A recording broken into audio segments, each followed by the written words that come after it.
Bom, nosso curso, meu nome é Fábio, né?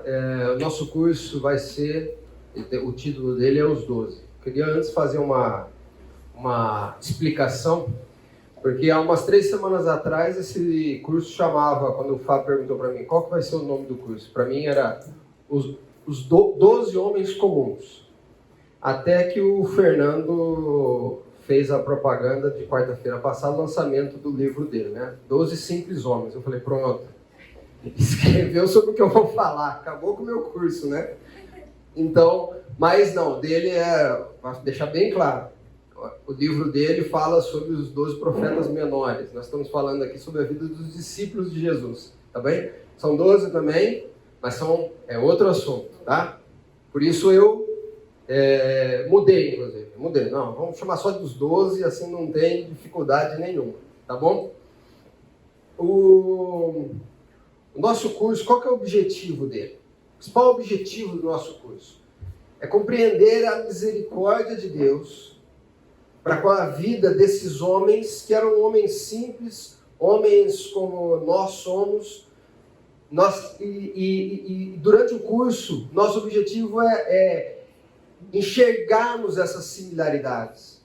O quão parecido com nós, quão simples esses homens eram, e como foram de forma tão grandiosa usados por Deus para mudar o mundo, para proclamar o Evangelho, para ser bênção nas mãos de Deus.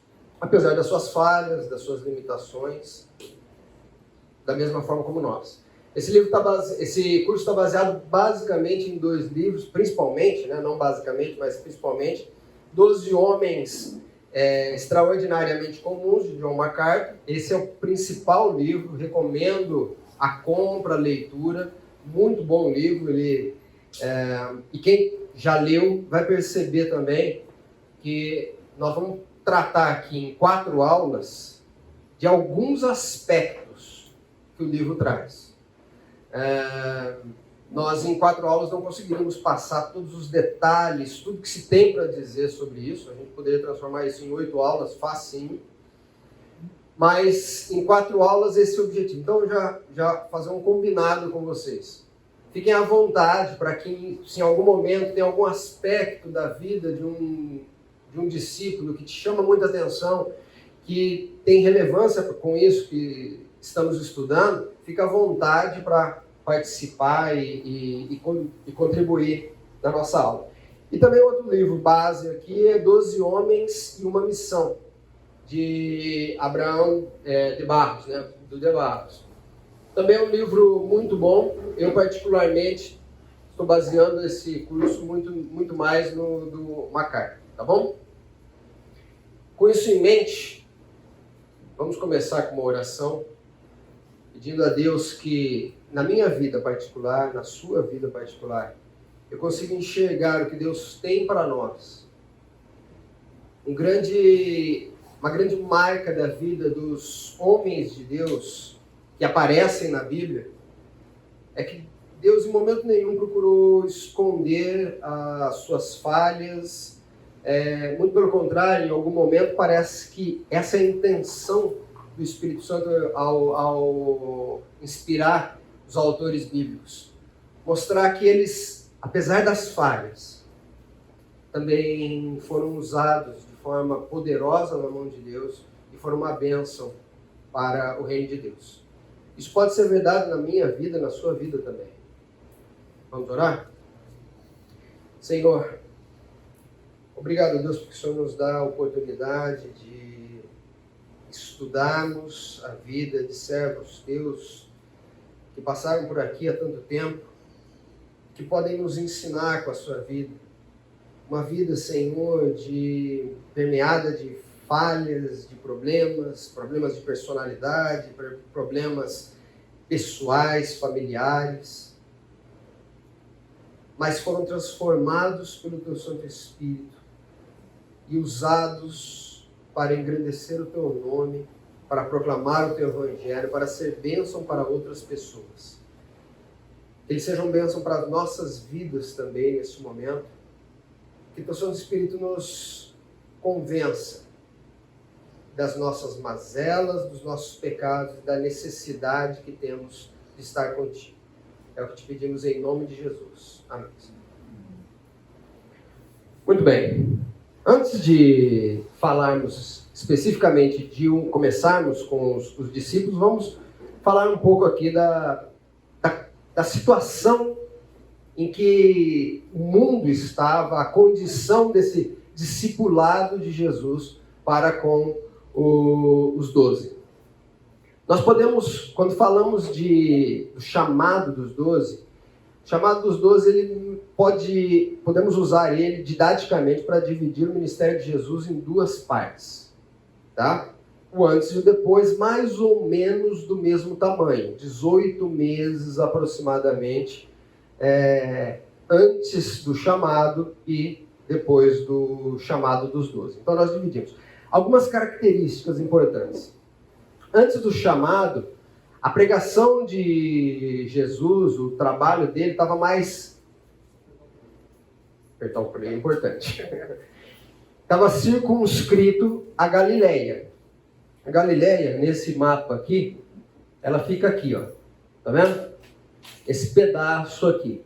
Então, nessa primeira metade do ministério de Jesus, basicamente, ele trabalhou sozinho, tá? O seu ensino era de caráter mais simples, mais básico, falava sobre o reino de Deus, falava sobre a hipocrisia dos religiosos da época, e estava basicamente circunscrito ali a Galileia, ficou ali.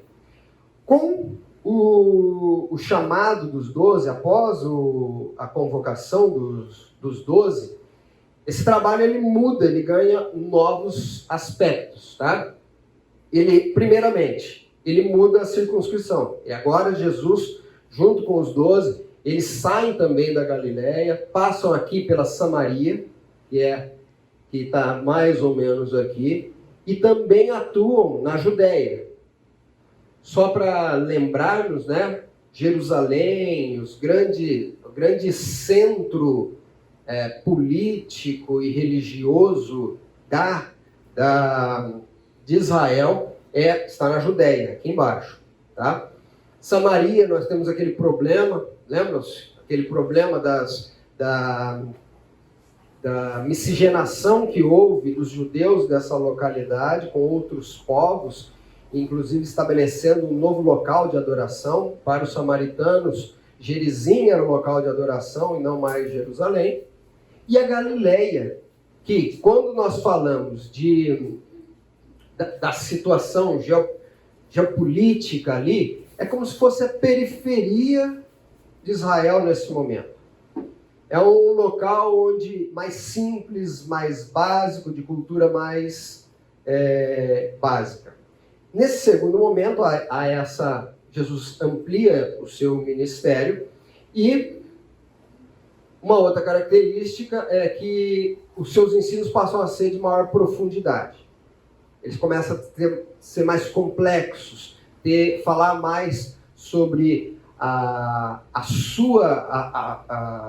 sua função, o seu trabalho como enviado, como Cristo de Deus. Ele começa a trazer mais profundidade e foco também muito grande aos discípulos, ao treinamento desses discípulos, ao ensinamento deles, né? Vamos abrir aqui, a gente vai passear bastante sobre os textos bíblicos, tá? Vamos lá, em João 6, de 66 a 67. Aqui acontece, logo depois do chamado que Jesus faz aos 12, acontece algo que muda a condição ali que até então vinha acontecendo. Lembra-se? Na primeira metade, Jesus está fazendo bastante milagres, e a população e as multidões estão se achegando a Jesus. Logo depois dele chamar os 12, pouco tempo depois, acontece uma reunião que é o ápice, é o ponto mais alto, quando Jesus tem mais seguidores, mais pessoas junto com ele. E ele dar um discurso duro para esse pessoal. Vamos lá, quem abriu João 6, 66 e 67? Pode ler. Desde então, muitos dos seus discípulos tornaram para trás e já não andavam com ele. Então disse Jesus aos 12: Quereis vós também retirar-vos? O que é que Jesus falou nesse momento? Só para, se vocês voltarem no texto aí para trás, Jesus, a multidão vai atrás de Jesus em Cafarnaum, e chegando a Jesus, procurando conhecê-lo, Jesus diz assim, vocês vêm atrás de mim porque eu dei pão e peixe para vocês, a multiplicação dos pães e dos peixes, eu dei pão e peixe para vocês, é por isso que vocês vêm atrás de mim. Mas, e aí Jesus diz, quem não comer da minha carne e beber do meu sangue, não terá parte no reino de Deus. Porque eu sou o pão da vida. E quando Jesus começa a dizer isso, as pessoas começam a ficar preocupadas, não entendem, ficam chateadas, o discurso é muito duro. O que é isso? Nós estamos atrás de Jesus, estamos privilegiando ele, estamos dando moral para Jesus, e ele diz uma coisa dessas. E aí, nesse momento, muitos se apartam de Jesus, muitos dos discípulos que estavam seguindo, muito da multidão que estava seguindo, é quando Jesus disse para os seus discípulos, e vocês? Vocês também não vão embora? E aí Pedro, sempre Pedro, diz, para onde iremos? Se só tu tens as palavras de vida eterna. Então, é nesse contexto que começa aí o treinamento dos apóstolos. Lucas 6, 12. Quem achar, lê para a gente aqui. Vamos falar um pouco do tempo, o momento que estava acontecendo ali. Quando que isso acontece? Num daqueles dias, Jesus saiu para o monte a fim de orar e passou a noite orando a Deus. Muito bem. Aqui esse momento antecede a convocação, o início da convocação dos 12. Mas eu queria chamar a atenção aqui, assim, naqueles dias. Que dias? Que dias? O que estava acontecendo aqui? O que acontece logo antes desse registro? Isso é bastante importante. Nos momentos anteriores a esse relato, o que acontece é uma disputa muito grande, onde Jesus está pregando contra e falando da hipocrisia de uma forma muito assintosa em vários momentos, falando de uma forma muito assintosa contra a hipocrisia dos religiosos, o staff religioso que existia na época.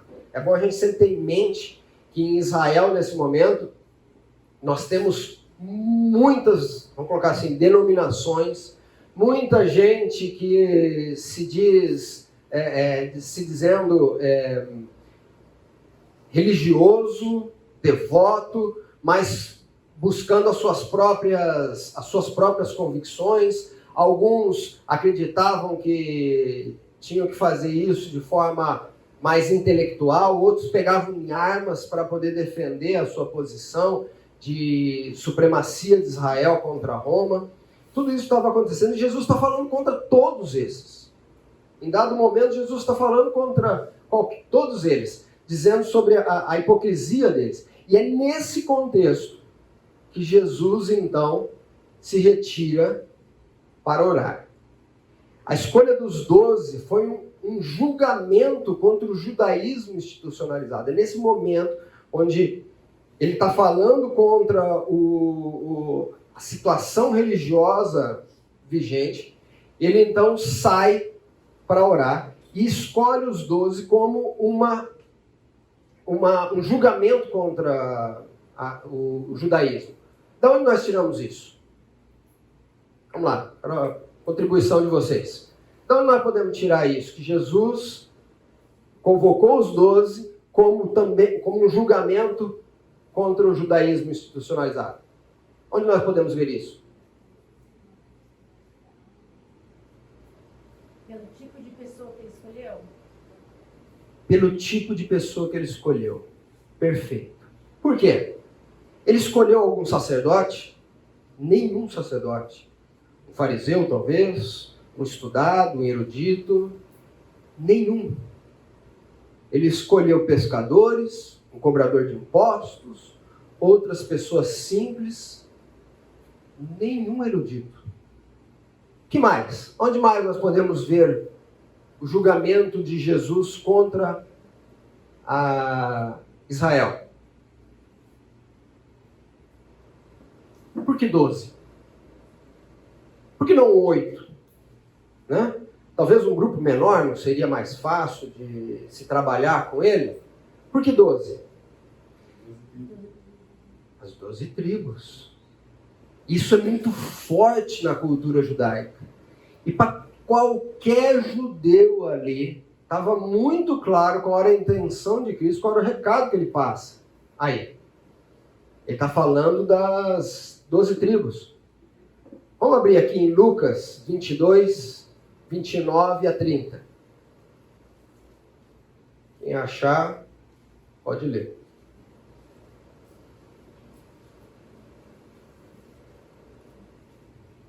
Lucas, vamos lá. Eu designo a vocês a um reino, assim como meu Pai designou a mim, para que vocês possam comer e beber a minha mesa do meu reino e sentar-se em trono julgando as 12 tribos de Israel.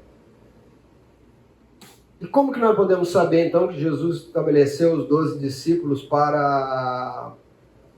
contra o judaísmo institucionalizado? Ele disse. Aí, qual é o final do texto? Não, logo depois. Julgando as 12 tribos de Israel. Ele disse isso para os discípulos. Então está claro aqui que Jesus selecionou homens que não tinham nenhum tipo de treinamento teológico, absolutamente incapazes nesse quesito, o que parece um contrassenso, né? Eu trabalho na CPFL e um dos momentos críticos para mim é quando eu tenho que contratar um funcionário. Porque você tem duas grandes características que se buscam num profissional. Ou ele tem que ter conhecimento, ou você busca um profissional que tenha conhecimento, ou você busca um profissional que tenha experiência. Eventualmente, você pode querer um profissional com pouca experiência para você poder formá-lo, mas você quer que ele tenha conhecimento. Você não vai contratar um advogado para fazer projeto de uma rede elétrica. Faz sentido isso. Ele não tem experiência, mas também não tem o conhecimento nenhum. Então, Jesus parece que simplesmente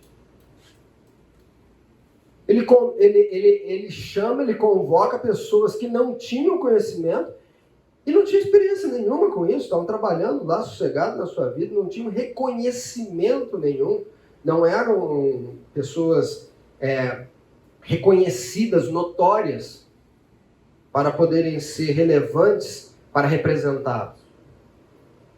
Mas são esses que Jesus escolhe. Vamos falar um pouco sobre os discípulos.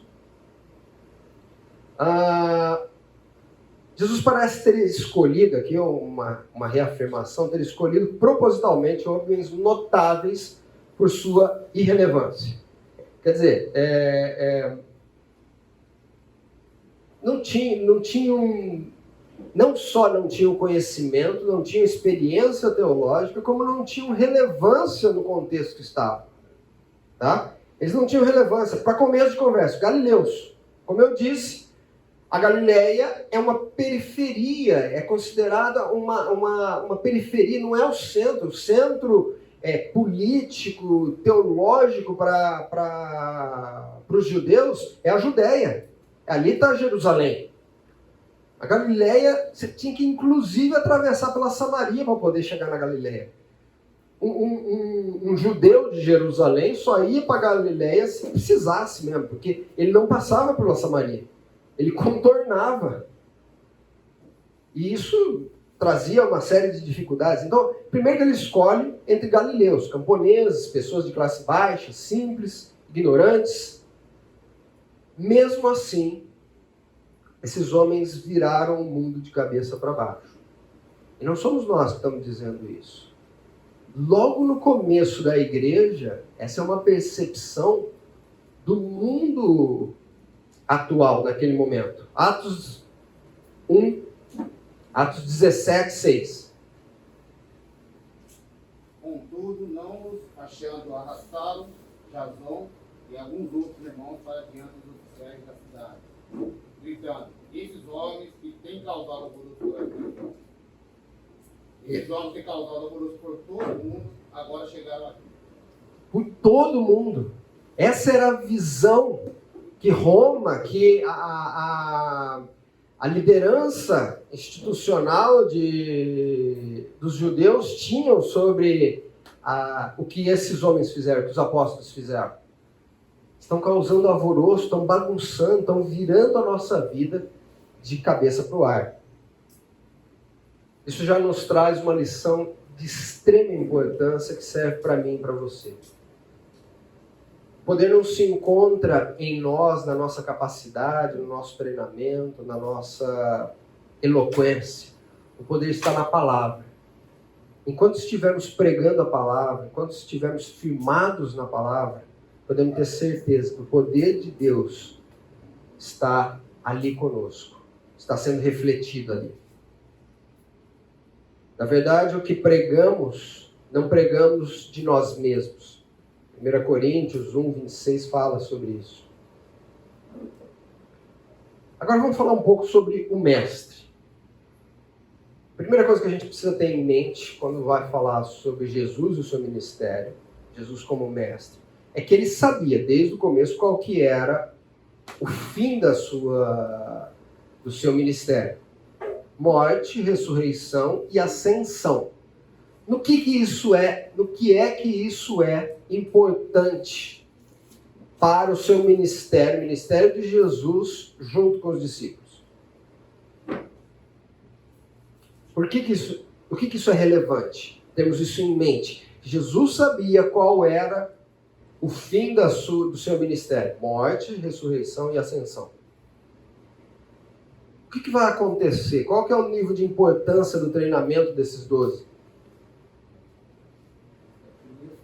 Ele não ia ficar mais aqui. Ele não ia estar mais aqui.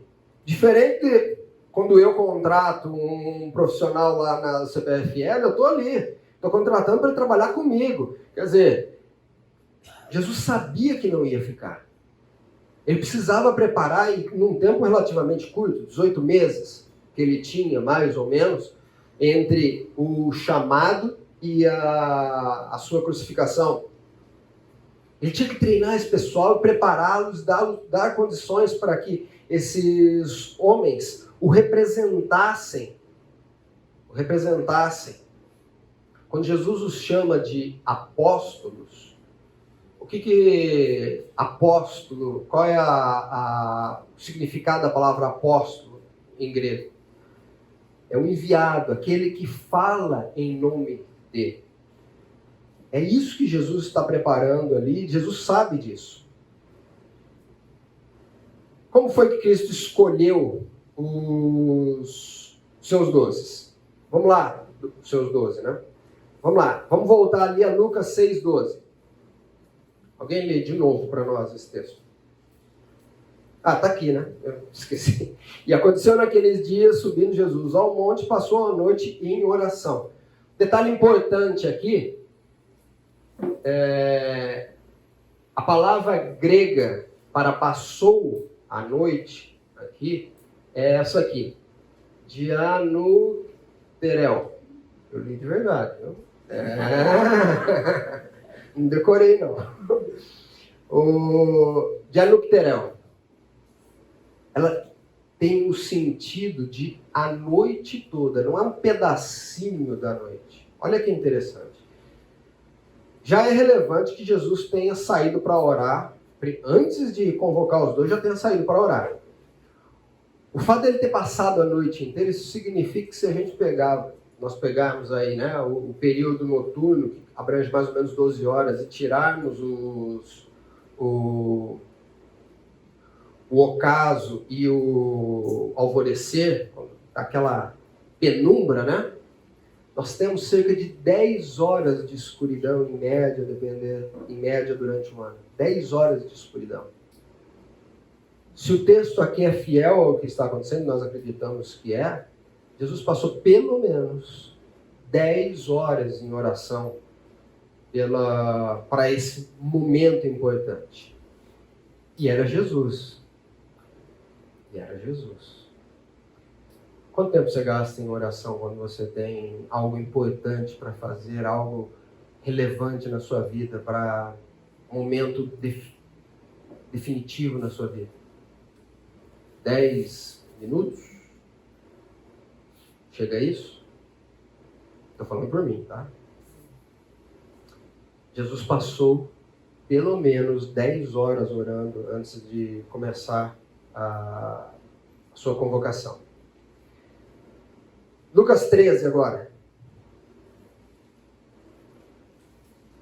A gente está aqui também. Isso aí, muito bem. Escolheu 12 entre eles, os quais deu o nome de apóstolos, como eu estava dizendo, né? Como eu comentei com vocês. Em grego, apóstolo significa enviado. Em aramaico, que é a língua que Jesus falava, né? Era a língua que Jesus falava. A palavra ali é shaliach, que é um representante oficial da sinagoga. Ele não fala, shaliach, ele não fala em seu próprio nome, ele não expressa a sua opinião, ele não lidera, mas ele sempre fala em nome da sinagoga. Essa é a palavra em aramaico que Jesus usava para com os apóstolos. Foi traduzido para o grego como apóstolo. Enviados, pessoas que falam em nome dele. Essa é a relevância desde o momento do seu chamado. Desde o início do seu chamado. É assim que começa. Qual foi a incumbência passada para os apóstolos? Vamos lá, em Marcos 3:12, nós lemos assim: então designou 12 para estarem com eles e os enviou. Aqui nós temos duas etapas importantes, nós conseguimos distinguir. Qual a primeira delas? Qual é o primeiro ponto relevante dessa convocação? A estarem com ele. Nós temos aqui duas etapas. A primeira parte, em Lucas 6, mostra que ele primeiro os nomeia, ele depois coloca eles à direita e gasta tempo. Vivencia com eles. Investe na vida deles. Está ali junto com eles. E a segunda parte, e então os envia a pregar. Quando nós vemos lá em Lucas 9, a partir de Lucas 9, o que nós vemos é que, e isso acontece vários meses depois, né? Que ele lhes dá poder para fazer milagres, expulsar demônios, e então os envia. Essa é o trabalho, esse é o chamado dos discípulos. Estarem com Jesus, aprenderem, receberem poder, e aí sim exercer o apostolado, serem enviados para pregar. Como que isso é relevante para a nossa vida? É importante a gente entender que a nossa vida cristã, o nosso trabalho dentro do reino de Deus, ele segue esse fluxo. Ele tem que seguir esse fluxo, o fluxo do treinamento dos apóstolos. Dentro dessa conjuntura, o que a gente vê? No primeiro momento, os apóstolos mostram interesse. Aqui, o que é o interesse?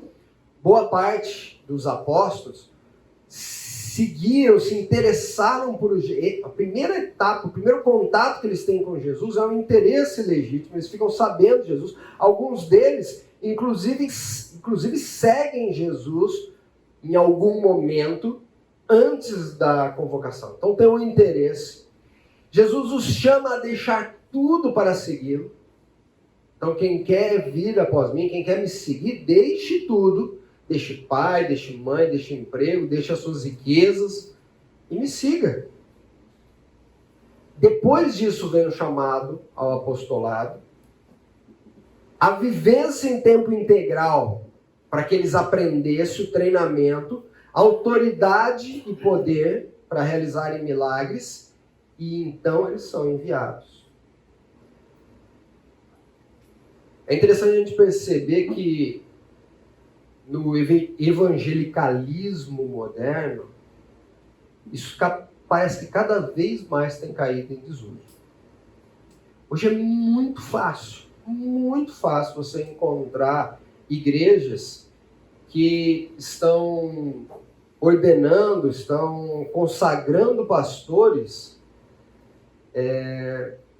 sem nenhuma preocupação em relação ao seu treinamento, à sua vivência, à sua capacitação. Ah, mas o que é importante é o coração. Se assim fosse, Jesus não teria gastado 18 meses para preparar. E olha que era Jesus. Mas Jesus seria muito fácil, né? Simplesmente desce um poder especial sobre eles, aí está todo mundo capacitado, vão fazer o serviço de vocês. A realidade hoje que nós vivemos, nem essa prerrogativa nós temos.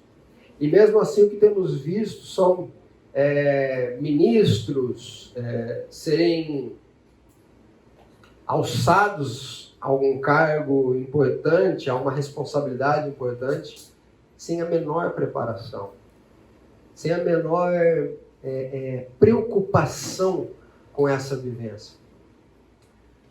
Antes de morar em Campinas, eu morava na minha cidade natal, lá eu cantava com um grupo que por vezes ia cantar em outras igrejas, chamava para cantar em outras igrejas. Uma vez, seguindo um amigo nosso que era pianista, ele nos convidou para cantar num culto de uma igreja onde ele ia tocar.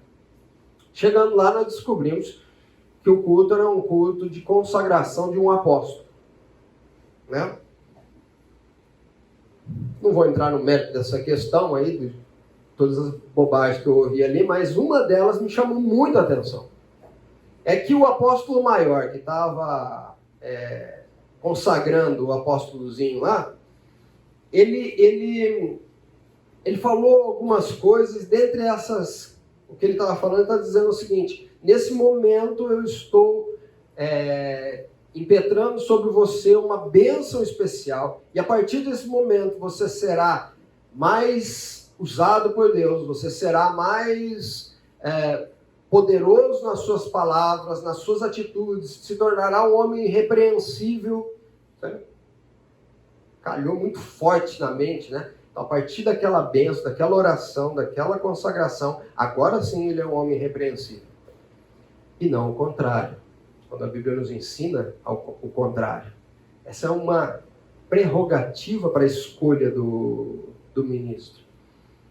Essa tem sido uma tônica dentro das nossas vidas, das nossas igrejas, né? Da nossa, não vou dizer igrejas aqui, vou dizer dentro da cultura evangélica, que temos que nos posicionar. Esse não é o exemplo bíblico, esse não é o exemplo de Cristo. Não foi assim que ele atuou com os seus discípulos. Dentro desse treinamento, nós vemos algumas características importantes. Primeiro, por que o aprendizado desse pessoal foi tão difícil? O que atrapalhou? Qual era a deficiência? E eu elenquei aqui 5 delas. Para eles faltava-lhes entendimento espiritual. Óbvio, não eram do ramo, não eram, como a gente comentou aqui, não eram entendidos teológicos. O que Jesus fez? Qual a ação de Jesus para cobrir esse déficit deles? Continuou ensinando. Insistia. E eles erravam, insistiam, Jesus corrigia. E eles continuavam sem entendimento. Jesus dizia: vocês não estão entendendo o que eu estou dizendo. Você ainda não percebeu qual é o que eu estou querendo dizer. E continuava, insistiu nesse trabalho com eles. A persistência é uma forma de treinamento. Faltava-lhes humanidade. Homens muitas vezes grossos, rudes, até por conta do seu trabalho, da sua característica, da sua personalidade. E Jesus, para corrigir essa falta de humanidade, o que ele faz? Dá o exemplo. Qual uma passagem que vem à sua cabeça quando você lembra disso? Humildade. Humildade. Falta-lhes humildade. É verdade. Obrigado. Falta-lhes uma humildade. Qual é o trabalho de Jesus? Ele dá o exemplo de humildade. Qual que é o texto que vem à nossa mente nesse momento? Quando lava os pés. Lava pés. Tem vários outros. Lava pés talvez seja o mais icônico, onde ele mostra que ele, sendo mestre, serve aos outros. Careciam de fé, não tinham fé. Em vários momentos, só em Mateus, Jesus aparece umas 5 vezes, eu não lembro se é 5 ou 6 vezes, que em Mateus ele aparece dizendo assim: homens de pouca fé. Faltava-lhes fé. E Jesus fez o quê? Continuava realizando milagres, maravilhas para aumentar-lhes a fé, orando por eles, investindo na vida deles. Faltava-lhes comprometimento.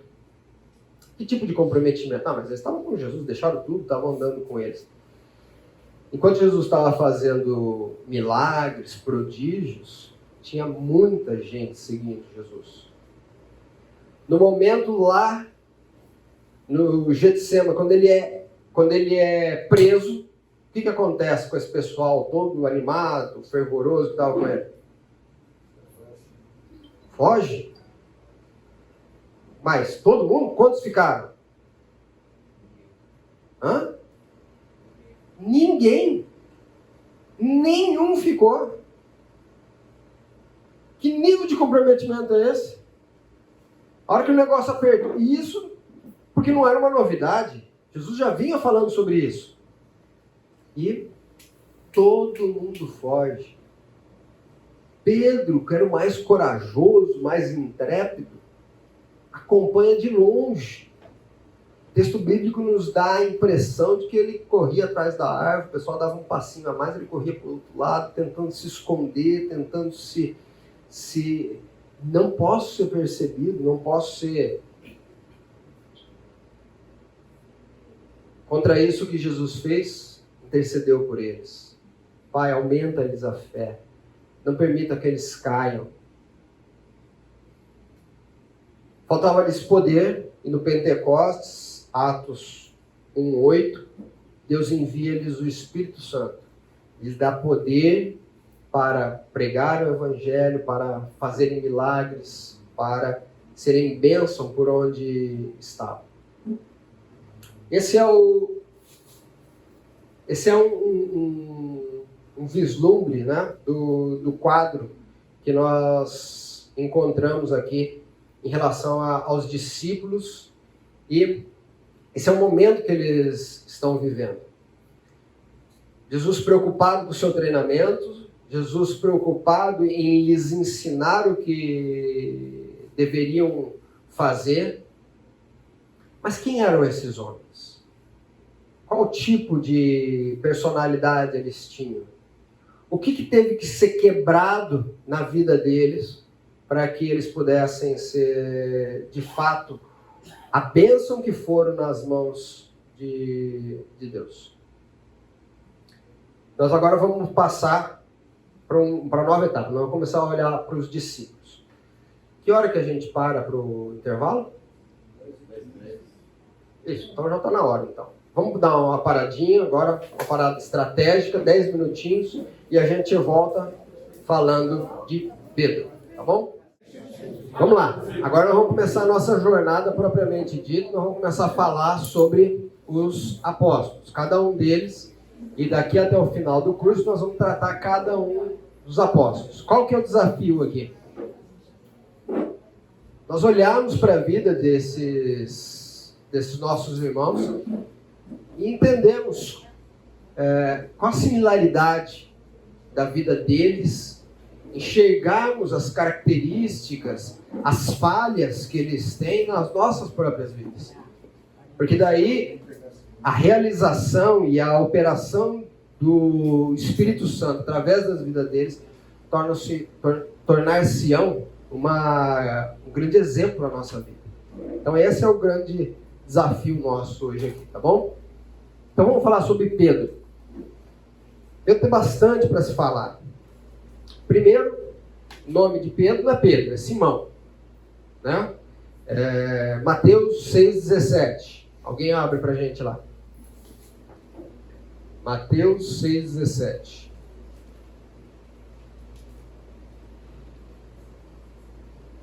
Vamos lá? Porém, tu, quando Jesus... Será que é isso mesmo? Que é aqui. Porém, tu, quando jejuares, unge a tua cabeça e lava o teu rosto. Não, então não é isso. Então não é. Será que é...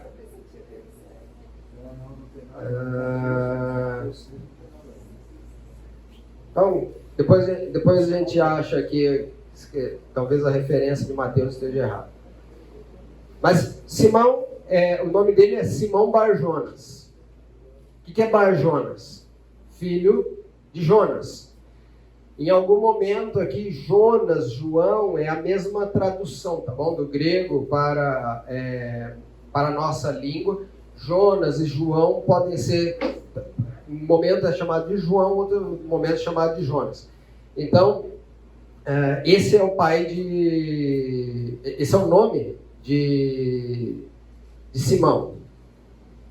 João 1,42 fala assim, escreve aqui o primeiro momento, primeiro contato de Jesus com Pedro. Então ele diz assim, olhando Jesus para ele, disse, tu és Simão, filho de João, tu serás chamado Cefas. 16? 17. Não 7. É 16.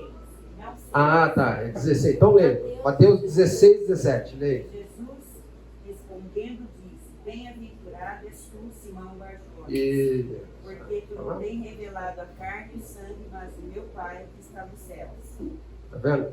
Você faz uma aula dessa, passa todos os textos e ainda erra. É assim mesmo. Não tem conversa. Revisei ontem ainda, olhando um a um. Vocês veem como que eu revisei bem. Mas vamos para João. Deixa eu falar mais longe. Vamos para João 1,42. Descreve aqui o primeiro encontro. Então ele diz assim, olhando Jesus para ele, disse, tu és Simão, filho de João, tu serás chamado Cefas. Cefas é Pedro em aramaico. Tá? Então é a mesma coisa, a mesma tradução. Você será chamado Pedro. Aqui a ideia, queridos, é de um apelido incentivador, um apelido que dava, querendo incentivar, dar uma moral para Pedro. O que Pedro significa? A gente já tratou disso muitas vezes, né? Vocês já ouviram isso. Rocha, pedaço de rocha, né? Pedaço, uma pedra grande. Quer dizer, estava fazendo referência à firmeza, a que Pedro seria essa firmeza. E é interessante perceber que no relato dos evangelhos, quando Jesus quer chamar a atenção de Pedro, ele fala Simão. Quando ele quer dar uma incentivada, fala, você fez bonito, chama de Pedro. É mais ou menos como na minha casa, né? Eles pediram para eu não fazer isso, mas tem jeito, né? Meu filho do meio chama Rafael. Apelido, nome carinhoso, Rafa, né? Ô Rafa, faz isso, ô Rafa, que joia, que nota legal, tal. Quando ele ouve lá ao fundo, Rafael, ele já sabe. Peraí. A ideia aqui é mais ou menos essa, tá? Quando Jesus falava Simão, né? Quando Jesus queria elogiar Pedro. Então essa é a ideia aqui desse texto. Por que isso é relevante? Porque para nem todos é isso que acontece, tá? Nem todos que ganham um outro nome, um apelido, ou um adágio assim, é usado tão constantemente. Mateus 10, 2. Vamos lá. Mateus 10, 2.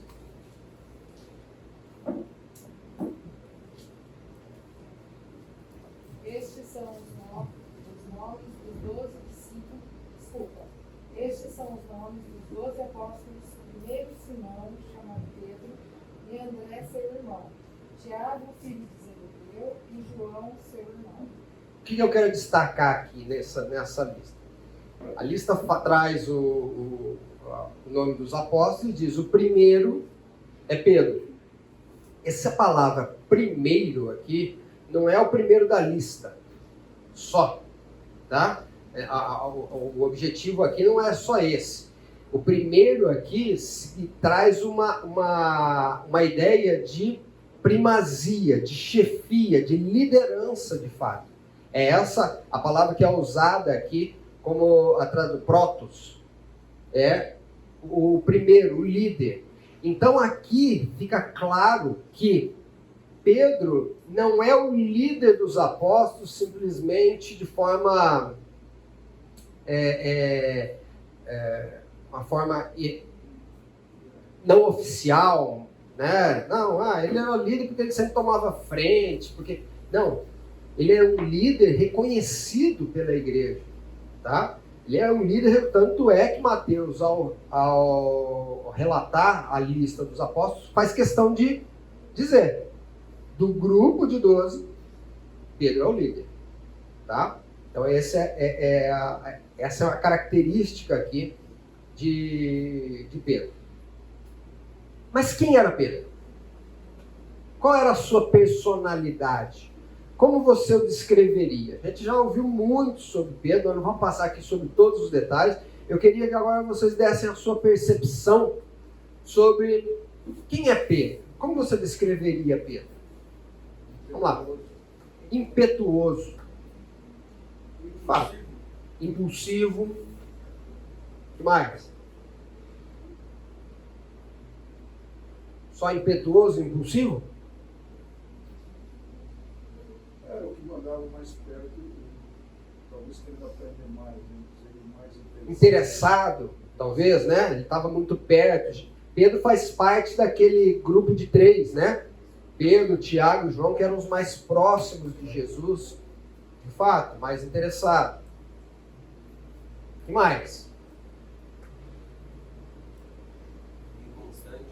Inconstante. Por que inconstante? Onde que nós vemos inconstância em Pedro? Ele nega, né? Ele nega, mas o que ele tinha feito antes? Não vou te abandonar, vou estar lá junto. Ele diz para Jesus: não, eu vou estar junto, dar algumas horas. Ele nega. Quando ele anda sobre a água, no começo foi... Esse é o exemplo maior da inconstância de Pedro, né? Está andando. Você consegue imaginar, atinar esse nível de fé? Você consegue imaginar o que passou na cabeça de Pedro para ter uma fé daquele tamanho? Opa! Vou andar aqui, senhor. O senhor está andando, se o senhor mandar, eu ando também. Começa a andar. E durou pouco tempo, deu alguns passos e já começou a afundar. Já começou a afundar. Vai ser inconstante assim lá longe. Né? É uma fé vacilante, exatamente. Eu também acho que a principal característica de Pedro, apesar de que todas essas são verdade, é a inconstância. Ele consegue sair de um momento de extrema fé como esse, para em alguns momentos vacilar na sua fé, mesmo diante daquele que ele sabia que estava fazendo, o abençoando. No meio do milagre ele tem dúvida. É quase uma bipolaridade, né? Que no meio do milagre ele tem dúvida. Ele tem a capacidade de ser usado pelo Espírito Santo para trazer uma revelação de que Cristo é o Filho de Deus, algo que não veio dele, foi usado pelo Espírito Santo e alguns minutos depois, usado por Satanás para tentar dissuadir Jesus do seu seu ministério, do seu trabalho que ele veio fazer. Esse era Pedro, permeava por todos uma facilidade tremenda. Quando eu olho para Pedro, eu lembro, me vem à mente um exemplo de um cristão, que eu não vou falar quem é, porque está aqui presente, né? Que consegue, por muitas vezes na minha vida, conseguir me perceber, saindo de um culto, abençoado. Durante esse culto, as músicas me tocavam profundamente, músicas que me tocam profundamente, ao ponto, eventualmente, até de chorar na presença de Deus, me sentir, de fato, tocado, quase como se estivesse cantando no céu. A mensagem me fazer refletir de forma tão poderosa que eu tomo decisões grandiosas de mudança de vida. Não, eu vou ser uma pessoa completamente diferente. Deus me faça, me abençoa. Que palavra, parece que o pastor está falando para mim. Saio dali pisando nas nuvens. O culto para mim foi uma bênção. Estou cheio, pleno. Entro no carro, ponho uma música inspiradora e volto para casa cantando alto, e meus filhos chateados que querem ouvir a música, né? O cantor está cantando, eu cantando junto com eles, porque estou cheio, alegre, feliz, estou sentindo a presença de Deus. Chego em casa e percebo que alguém foi para o culto e deixou o computador ligado.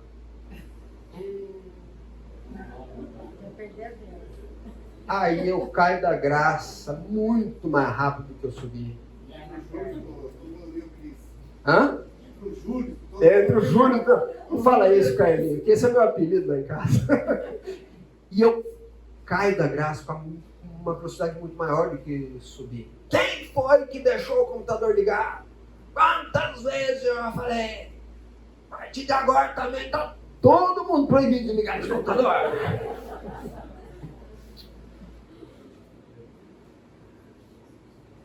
Pedro, somos nós. O pastor Hernandes Dias Lopes diz o seguinte, numa mensagem dele sobre Pedro, ele fala assim: o sangue de Pedro corre em nossas veias, seu coração bate no nosso peito. Nós temos o DNA de Pedro nesse sentido de sermos extremamente inconstantes. Conseguimos ver a glória de Deus num culto abençoado e no dia seguinte, aquilo parece que não faz diferença nenhuma na minha vida. É isso que Pedro representa para nós. Quem foi Pedro? Nascido em Betsaida, filho de Jonas, o João, como a gente já comentou, irmão de André, outro apóstolo. Ele morava em Cafarnaum, onde tinha um pequeno negócio de pesca. Provavelmente em algum tipo de sociedade com Zebedeu, que é pai de João e Tiago. Pai de Tiago e João. Então, ele tinha provavelmente uma sociedade, um tipo de sociedade com Zebedeu. Casado. Mateus 8, de 14 a 15, fala sobre a sogra de Pedro, a cura da sogra de Pedro. Logo, se Pedro tinha uma sogra, ele era casado, né? Ninguém vai procurar uma sogra sem, pelo menos, ser casado, né? Vou procurar a sogra, já que tem que ter sogra, que tem a esposa também, né? Pelo menos. A tradição judaica diz que Pedro, a tradição, escritos não bíblicos, né? Dizem que Pedro também teve uma filha, que foi evangelista e que continuou o trabalho do pai evangelizando na igreja primitiva. Mas isso é o que a tradição diz, né? Que relatos não bíblicos. A Bíblia não fala de filha. Fica claro que ele tinha uma esposa. E Paulo também, quando escreve aos Coríntios, ele diz que, como os apóstolos e como Cefas, que levavam as suas esposas e suas viagens, ele está argumentando de que ele está dizendo aos Coríntios, né? Eu também tenho as prerrogativas de um apóstolo quanto a ser sustentado pelo seu trabalho. E ele diz, como os apóstolos e Cefas, que até as suas esposas viajavam junto, então, dá a entender que em algum momento a esposa de Paulo também viajava com ele em suas... De Pedro. Hoje eu não estou bem. Né? A de Pedro também viajava com ele. Era um homem simples, acostumado ao trabalho árduo do mar, e levado a Cristo por André, seu irmão. André conheceu a Cristo primeiro e veio chamar Pedro para conhecê-lo também. Temperamento de Pedro. Vamos ver aqui algumas características de Pedro. Aqui eu procurei destacar exatamente essa dualidade desse temperamento inconstante de Pedro. Lá em Lucas 9:32, ele vê a glória da transfiguração. Poucos viram isso. 3 apenas ali, capazes de ver isso, foram abençoados com essa transfiguração. Ficou extasiado. No verso 33, começa a falar umas coisas sem sentido, né? Quer que a gente faça uma cabana para vocês? Né? Faz 3 cabanas aqui para vocês. Né? Negócio meio sem sentido. Tinha tanta outra coisa para ele falar, né? Ao ver ali a transfiguração. E ele pega e se usa disso. Em João 13:8, ele nega ser lavado por Cristo. Né? Não, eu não. Se alguém tem que lavar alguém, eu que tenho que lavar o Senhor. Então Jesus diz, se eu não te lavar, não tem parte comigo. Não, então lava tudo. Ué, então lava tudo, lava o pé, a cabeça. E aí Jesus repreende ele de novo. Não sabe que você já está lavado? Só precisa ser lavado os pés. Já está lavado, né? Você já tem sido lavado. Mateus 14:28, andou sobre as águas. E no 30, ele afundou nas águas. Quer dizer, não durou um versículo. Né? Um versículo depois, ele já está afundando nas águas. Não tem fé. Em Marcos 8:29, confessa que Jesus é o Cristo de Deus, o enviado de Deus. Marcos 8:31-32, tenta dissuadi-lo de não morrer, traz ele num canto. Jesus, não, que isso, morrer? Não fale tal coisa de si mesmo. Como assim morrer? Né? João 13:37, impulsivo, prometeu seguir Jesus e dar a sua vida por Jesus. Em Lucas 22:54, nós vemos que ele fugiu covardemente e seguia Jesus de longe. Né? Prometeu, não, vai morrer pelo Senhor. Momentos depois, horas depois, ele está escondido nas sombras, tentando olhar o que está acontecendo. Em Marcos 14:29, ainda nesse mesmo momento, ele diz, nunca vou te abandonar. E nega Jesus. Nega que conhecia Jesus. Quer conheço ele, eu não sei quem é esse homem. Ele nega Jesus. Homem absolutamente inconstante nas suas... Mas o importante é o seguinte, Pedro foi transformado. E é aqui que a esperança começa a ressurgir nas nossas vidas. João 21, de 3-17. Alguém lê pra gente?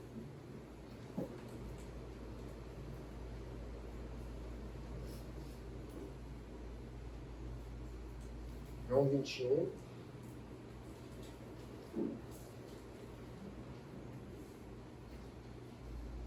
Lá. 21. De 3-17. Disse Simão Pedro, vou pescar. Dizem eles, também nós vamos contigo. Foram, subiram para o barco e naquela noite nada apanharam. Sendo já de manhã, Jesus se apresentou na praia, mas os discípulos não conheceram que era Jesus. Disse-lhes, pois, Jesus, filhos, tendes alguma coisa a comer? Responderam, não. E eles lhes disse, lançai a rede para a banda direita do barco, e vão achar. Lançaram, pois, e já não podia tirar pela multidão dos peixes. Então, aquele discípulo a quem Jesus amava disse Pedro, é o Senhor. E quando Simão Pedro ouviu que era o Senhor, cingiu-se com a túnica, porque estava nu, e lançou-se ao mar. E os outros discípulos foram com o barco, porque não estavam distantes da terra, senão quase 200 côvados, levando a rede cheia de peixe. Logo que desceram para a terra, viram ali brasas e um peixe posto em cima e pão. Disse-lhe Jesus: trazei os peixes que agora apanhastes. Simão Pedro subiu, puxou a rede para a terra, cheia de 153 grandes peixes, e sendo tantos, não se rompeu a rede. Disse-lhe Jesus: vinde, jantai. E nenhum dos discípulos ousava perguntar-lhe: quem és tu? Sabendo que era o Senhor. Chegou, pois, Jesus, tomou o pão, deu-lhe semelhante peixe. E já era a terceira vez que Jesus se manifestava aos seus discípulos, depois de ter ressuscitado dos mortos. E depois de terem jantado, disse Jesus a Simão Pedro: Simão, filho de Jonas, amas-me mais do que estes? Lhe respondeu: sim, Senhor, tu sabes que te amo. Disse-lhes: apacenta os meus cordeiros. Tomou a dizer a segunda vez: Simão, filho de Jonas, ama-me? Disse: sim, Senhor, tu sabes que eu te amo. Disse-lhe: apacenta as minhas ovelhas. E pela terceira vez: filho de Jonas, ama-me?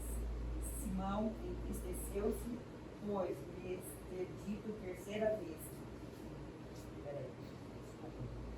E disse: Senhor, tu sabes que eu te amo. Disse Jesus: apacenta as minhas ovelhas. Isso aí. Simão aqui, esse texto é bastante conhecido, né? Nós conhecemos ele muito bem. Jesus pergunta: Simão, você me ama profundamente, de forma incondicional?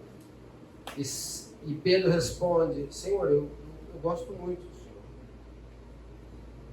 Jesus faz essa pergunta por 3 vezes. E Pedro responde a mesma coisa as 3 vezes. Por que ele faz isso? Por que ele responde outra coisa do que Jesus perguntou? Por que ele responde com outra palavra? Você me ama incondicionalmente?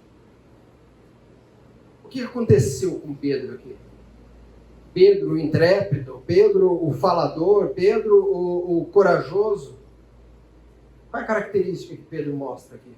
A principal característica, né? Ser verdadeiro. Verdadeiro. Conhecendo a sua beleza. Você vê que aqui tá O que ele tinha acabado de fazer na última vez que ele encontrou Jesus? Tinha negado. Ele tinha dito que estaria ao lado de Jesus e não esteve. E negou Jesus, como Jesus tinha dito que ele faria. Ele agora está demonstrando uma profunda humildade em dizer: Senhor, eu sei que eu não tenho por ti aquele amor que eu disse que tinha lá atrás. Eu gosto muito do Senhor, eu gosto muito do Senhor.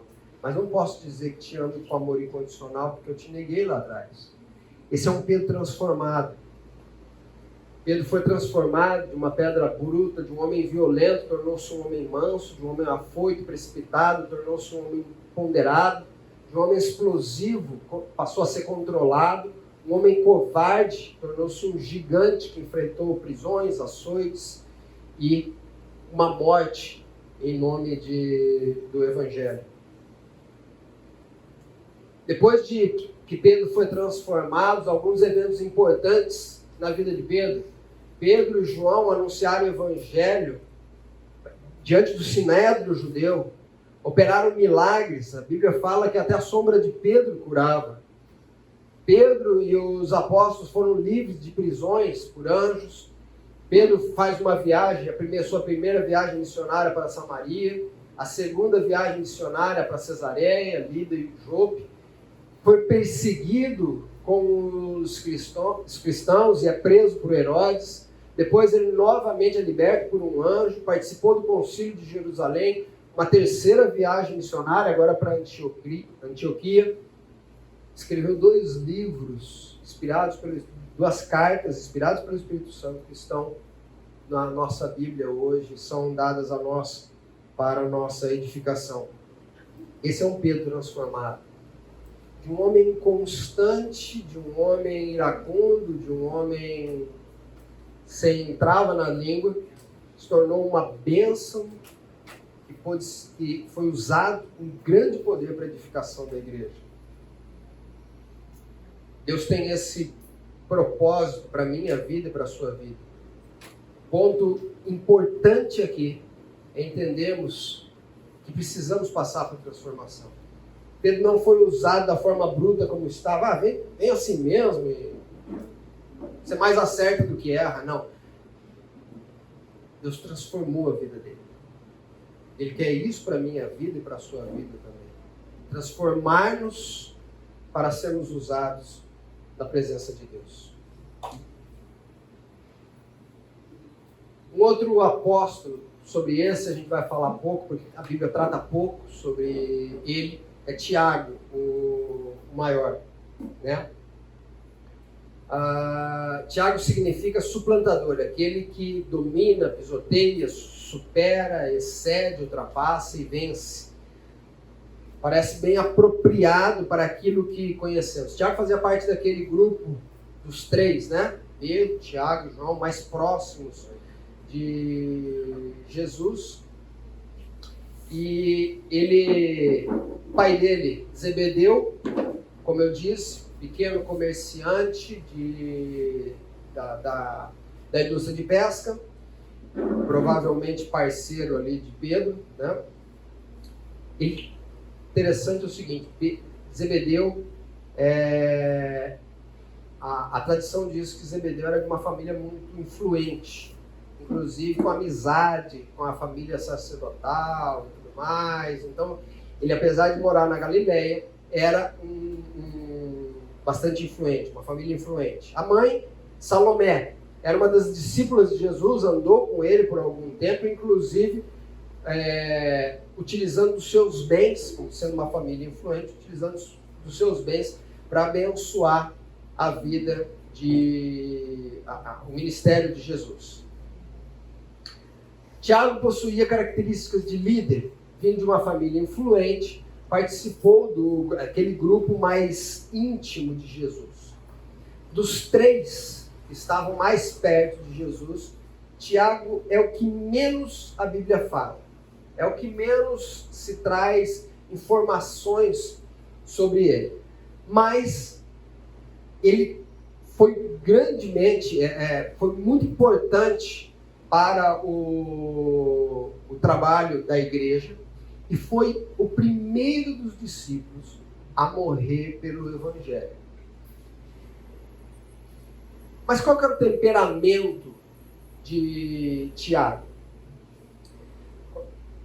Dando uma olhada para os textos bíblicos, Tiago vivia intensamente.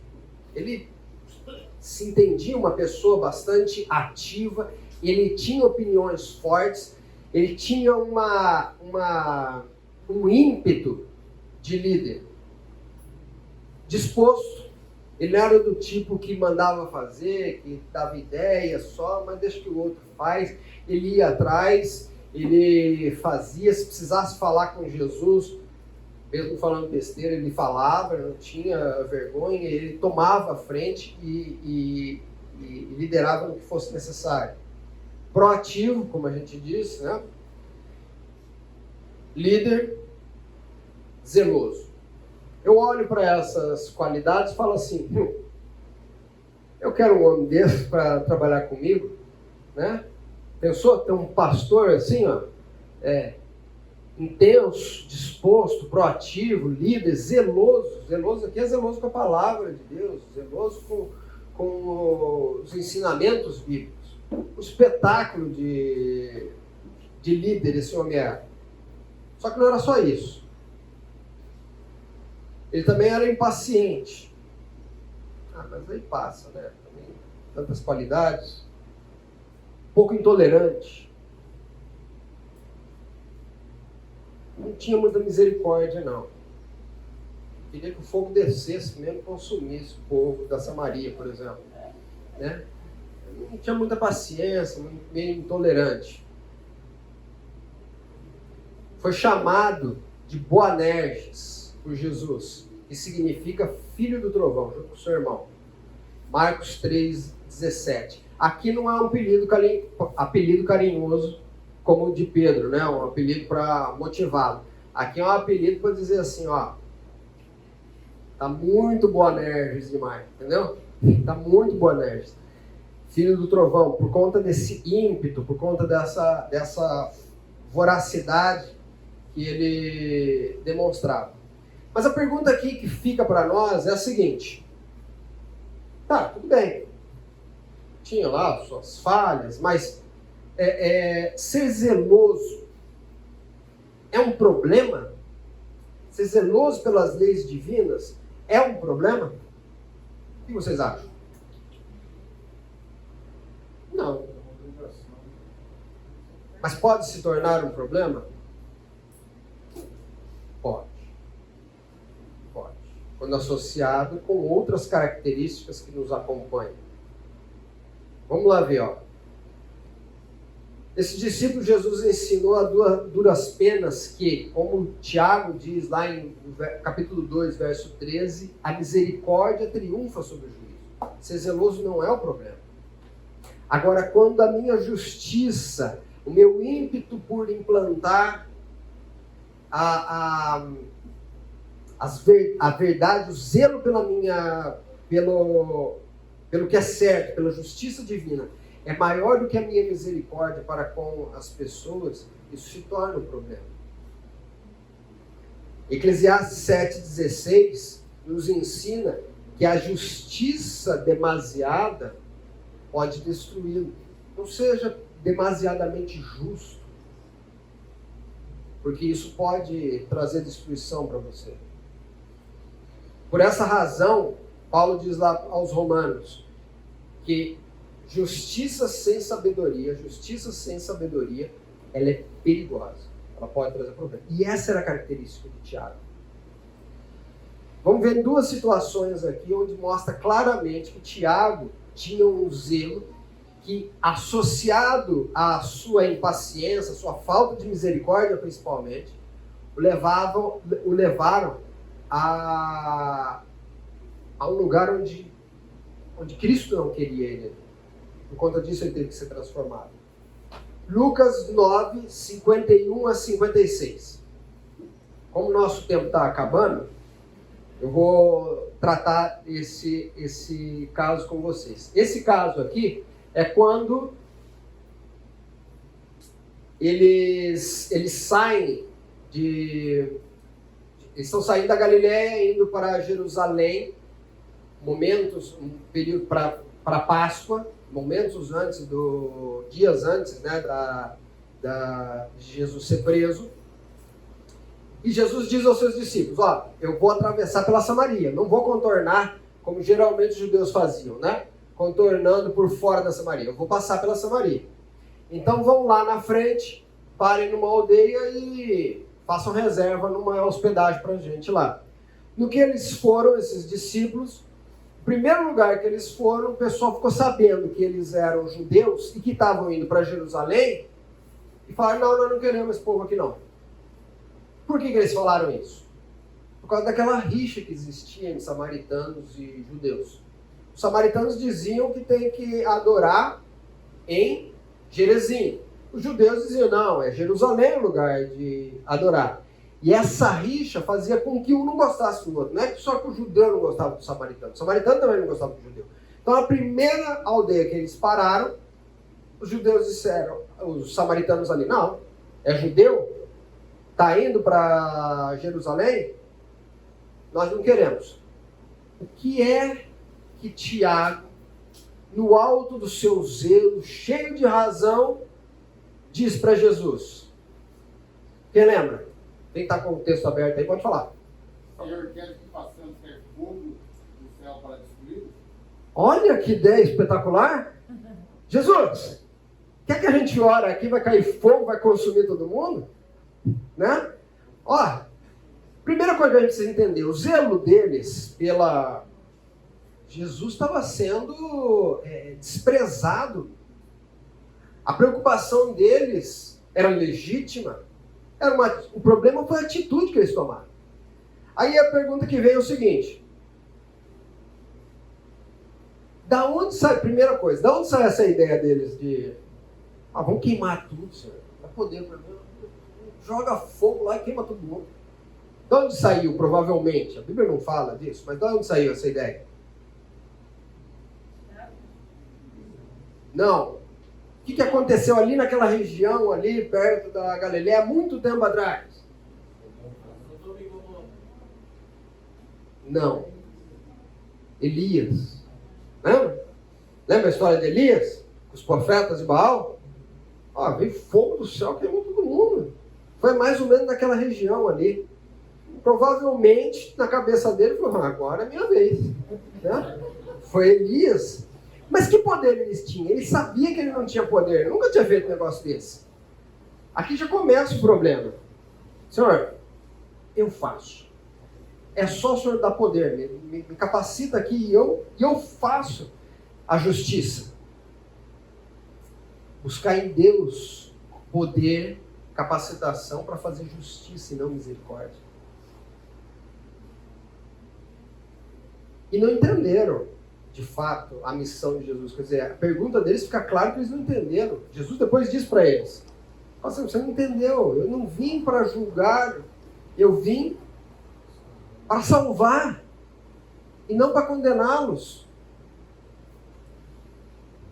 O segundo momento, lá em Marcos 10, 35 a 45, mostra também sobre o caráter de Jesus.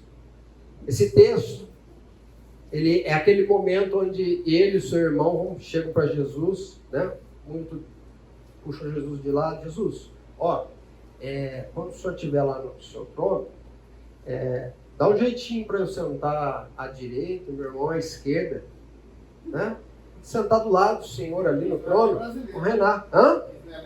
E ele não era nem brasileiro. Da onde eles tiraram essa ideia de sentar ao lado de Jesus no trono? Mateus 19, 28, do próprio Jesus. Nós lemos o texto.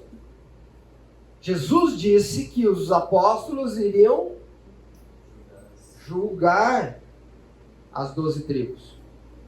Eles lembram disso, já que a gente vai sentar em trono ali, que eu senti do lado dele. Afinal, vem de família boa, tudo mais. Um detalhe importante, os outros evangelhos não trazem isso, mas Mateus traz. Como é que eles fazem assim, vão garantir que Jesus fique meio assim, se sinta constrangido para nos dar isso. E eles não vão conversar com Jesus. O que eles fazem? A mãe. Jesus vai negar para uma mãe? De repente poderia negar para mim, mas uma mãe, discípula de Jesus ainda por cima. Vai lá, mãe. Vai lá. Mandam a mãe para ir falar com Jesus. E qual foi a resposta de Jesus? Vocês podem beber do cálice que eu beberei? Vocês querem sentar ao meu lado? Vocês podem beber do cálice que eu beberei? Qual foi a resposta deles? Posso. Não, tranquilo. Eu bebo. Do que Jesus estava falando quando falou do cálice que ele beberia? Da cruz, do sofrimento. E aí Jesus diz para eles, do cálice vocês vão beber sim. Só que sentar ao meu lado não compete a mim, compete ao Pai. Mas sentar ao meu lado, não, compete ao Pai. Mas o cálice vocês vão beber. E aí a gente vê Tiago, depois de tudo isso, depois dessas ideias mirabolantes que ele tem, né? Põe fogo, deixa eu sentar do lado e tal. Tiago é transformado. O filho do trovão se tornou um instrumento poderoso nas mãos de Deus para o Evangelho. Em Atos 12, de 1 a 3, mostra que 14 anos mais ou menos depois de tudo isso que aconteceu, Herodes persegue a igreja e Tiago é preso. E Tiago não foge. e é o primeiro discípulo a morrer pelo Evangelho. Clemente de Alexandria diz que durante a morte, no momento da morte, ainda no dia da morte, ele pregava o Evangelho. E pregava o Evangelho de forma tão fervorosa que um dos soldados que estavam levando à morte se converteu e morreu junto com ele naquele dia, pregando até o último momento. É esse homem que Tiago se transformou. A pergunta para mim e para você é o seguinte: você é inconstante ou intolerante? Onde que você se encontra aqui? Talvez um pouco dos dois. Mas não importa. O que importa é que transformados nós podemos influenciar a nossa geração para que Cristo seja conhecido em nós e através de nós. Esse é o ideal divino para a minha vida e para a sua vida. Não importa as minhas mazelas e as suas. O que importa é que Deus tem poder e quer transformar as nossas vidas para que possamos ser usados por Ele para proclamar o Evangelho. Amém? Vamos orar? Senhor, obrigado a Deus pela Tua palavra. Ela possa ser feita viva e eficaz em nossas vidas, ó Deus. Transformados, possamos proclamar e trabalhar no Teu reino, para a Tua glória. Em nome de Jesus que oramos. Amém.